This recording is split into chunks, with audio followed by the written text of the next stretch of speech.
கொளத்தூர் முத்துவேல், கருணாநிதி, ஸ்டாலின். ஆமா, கனிமொழி அக்காவுக்கு அதுக்கு சீட்டு கொடுக்கல.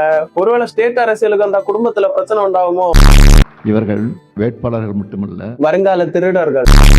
அதிமுக முன்னாடி அறிவிச்சிட்டாங்கல்ல, திமுக அறிவிக்கிறேன்னு கேட்டாங்க. நான் கொஞ்சம் லேட்டா வந்தோம், ஆனா லேட்டஸ்டா வந்துருக்கு. ஆமா, ரீல் முதல்வர்னு ப்ரூவ் பண்ணிட்டே பல கட்சிகள் இருக்கு, கூட்டணி கட்சி. எல்லா கட்சியும் உட்கார்ந்து பொறுமையா பொட்டி மாத்தி பட்டம் பெற்றவர்கள் இருக்காங்களா, அவங்கள இளைஞர்கள் தான் இருப்பாங்க. நீங்க கூட தான் பட்டம் பெற்றவர், அப்ப நீங்க இளைஞரா?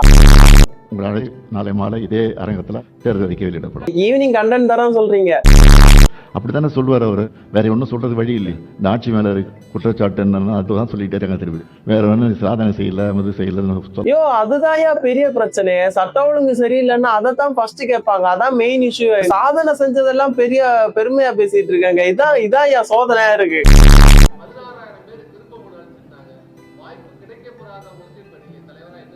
அண்ணா அடிக்கடி சொல்லியிருக்காரு, ஒரு கல்யாணத்துக்கு போகும்போது ஒரு பட்டுப்போடு தான் கட்டி போக முடியும். பீரோட எல்லா பட்டுப்போடையும் கட்டிட்டு போக முடியும். அப்ப உதயநிதியை பட்டுப்புடைய கட்டிட்டு வர சொல்லுங்க.